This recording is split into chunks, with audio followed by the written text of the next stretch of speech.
Hello once again YouTube, Chris the Nightbringer here bringing you some StarMade today. And today, it's going to be a little bit of a time-lapse. I promised you that I would be putting out this video. As you can see, we've made quite a bit of progress to the breacher. I basically had to create a new core and start building the breacher around this new ship because of the fact that I can't move the core with the StarMade right now. If you're going to tell me that I can, I'm pretty sure I can't, though if you do have a solution somehow of doing it with a new blueprints from recent patches of StarMade, then please let me know. Otherwise, I'm stuck doing this process where I rebuild the frame of the ship around the location of what would be the core. Now, after realizing how stupid I was, I considered the look of this entryway and made it a little bit more rounder and nicer looking to match the actual ship. Or the design of the ship, and as you can see we've done quite a bit of detail, especially in these like little engine sections at the back. Trying something out new with these types of engines going on right here. Not sure if I like it, but it seems to be working. Also, the crystals seem a little bit more yellow than orange. Not sure if I like that. Not sure if there's a way to really get a fully orange light. I mean, there's orange light, but from what I understand it's a mix of red and yellow light, and not actually like an orange light, if that makes any sense. So, you know, there's a bit of detail in here, but there's still quite a bit that I have to fill in, and oh my god, I did not put anything in here, I don't know why. I should probably cover up just the grill at least with something. But yeah, so a lot of, you know, stuff has to get put in here.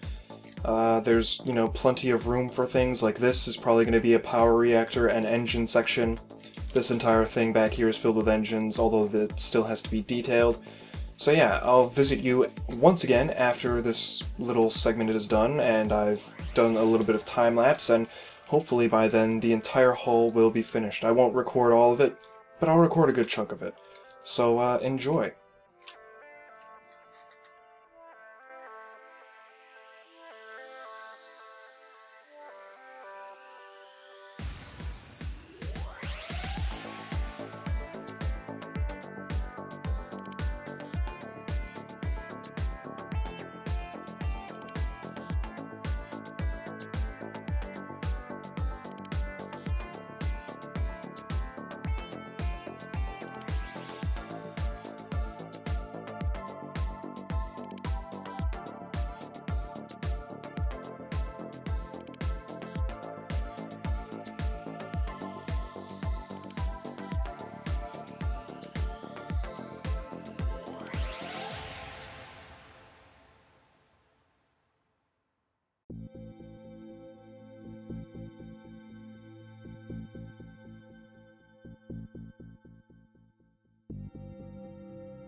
And here we have it.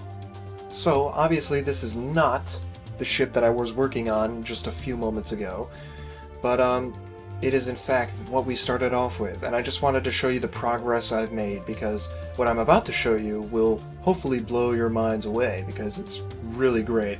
So as you can tell, this is what we started off with. This is the model import from SMEdit. You can see the cores floating there out in the middle of nowhere, and there's all sorts of crap, you know, it's very ambiguous, very vague. The shapes are general. You can get only so much information from looking at this before you have to look at the actual model and find out what you're missing, right? And it's really satisfying seeing what I've accomplished, because it just looks great. So let me show you what the actual breacher looks like now. So this is the finished hull. I just realized in looking at the actual imported model that I missed one thing, literally one thing, and it's the cables that are attached to the cockpit area. Nonetheless, this is pretty much done as far as the external hull goes, and I must say I am surprised with the results. I was not expecting the ship to look this good when it was done. I never expected a Minmatar ship to look this good in EVE ever. It just looks phenomenal. I love it. It looks so good. The silver, the black, and the brown all work so well together with how I've worked, you know, all these colors and all these shapes together to create just one incredible looking ship. And it surprises me, because I honestly started this off thinking this was an ugly ship and it was going to be easy because of these trusses, and that's why I went for it. And it turns out it was very complicated. There's a lot of, you know, layers to the depth here, a lot of, you know, different things that I had to work with, different shapes and forms and all sorts of crazy stuff. And, you know, I'm loving the amount of detail that I can throw into these ships, what I can do with these ships. So quickly we can take a look around at everything. There's, you know, engines back here. We're using some Sintier crystal, I do believe. Correct me if I'm wrong, but I think that's what it is. Got details and, you know, internal machinery exposed all over this ship. After all, it is Minmatar. You can see that this is heavy engines back here that we have, or that's what my mouth is doing right now, because I can't freaking speak for some reason. We have turret hardpoints. I have to find out where the actual hardpoints are, because it says there are 3 turrets you can attach to the ship. Of course, in terms of EVE, visually it should show 6 on the ship when 3 are equipped. However, CPPC, the website that I'm using to look at the ship, tells me I can throw on like 8 of them, which is bullshit. So I have to actually go into EVE, I have to buy one of these in EVE and find out how many turrets I can actually throw on, because I don't believe CPPC right now. That's just too much. But just look at all the details, all the little bits. And if you look at the ship, this is pretty much as close to an exact copy as I can make it, and I love it. These white lights are supposed to be floodlights. I would have used beacons, but beacons kind of aren't really designed to look like a floodlight. I would suggest, however, if they were to add another light to the game, because they already added, you know, the rod lights, or the light rods. If they were going to add another light to the game, I would suggest a white floodlight, because that would just be pretty cool. It doesn't really have to illuminate anything. Maybe it can illuminate in one direction, but I think really all that you really need is to have a regular lamp with something similar to what the thruster does, where the thruster plume sticks out the end, but instead it would just be like a white cone of light. I think that would be pretty effective for creating some sort of floodlight effect. And it doesn't really have to light anything up, it just has to give the illusion, and I think that would work really well. So there's that. You know, there's all this metal truss work. I would like to mention that the only modification that I really made was changing this to a 45-degree angle. It would have been just too ridiculous trying to make this angle look good. It was just an ugly piece of crap. And this diagonal bar here looked awful. So I changed it to 45 degrees. It is still just as wide as the original model, so it should be proportionally correct in all directions or dimensions. And again, the only thing that I'm missing from the hull is the cables that attach from over there to over here, but those will be pretty easy to build, and I'm not too worried about it. So, real quick, we'll look inside. This entire back section here will probably be filled with capacitors, engines, and power. Chances are it will be entirely inaccessible. In terms of these size ships, a lot of the systems are inaccessible because they take up all the space. And I have no doubt that's what's going to happen with my ships. As much as I would like to avoid blocking in sections of a ship, it still needs to be capable of flying at a decent speed. That being said, there's going to be plenty of room in these areas for the modules as well as the living quarters. It's quite roomy in here, to be honest. I'm surprised at how roomy it is. I'm not sure I'll be able to achieve this on all the other ships, but this is quite a big interior for a frigate. This is a really big interior space that I have to work with, so that's pretty cool. But yeah, this is the cargo bay.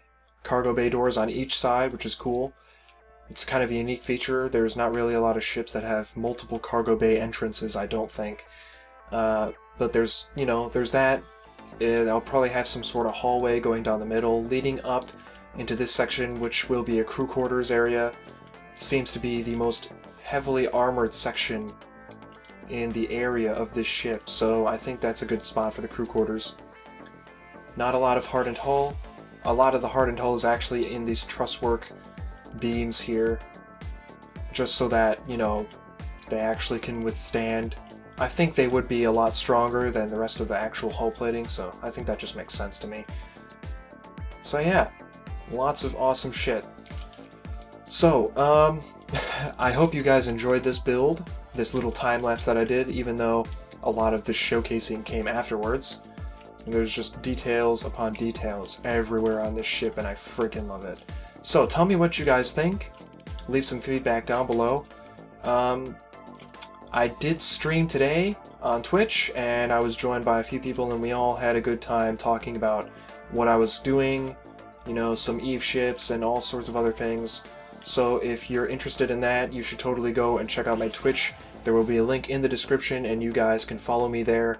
I highly suggest you do so, because I will be streaming a lot more in the future, and you'll get to see me build these things live, in person, live, front row seats to the greatest show on earth. On top of that, I hope you guys enjoyed it again, and tell me what you think. I'm going to be saving a copy of the hull so that I can repaint it for future color variants, and then I'm going to make another copy and continue working on the inside. But for now, I think I'm going to take a break from this ship. I'm going to work on the Reaper, or another Minmatar frigate, or something else that I have down there behind me, and I'll work on those a little bit and post it for my next video, the progress I've made on those ships. But thanks for watching. I'll see you guys next time. Have a good one.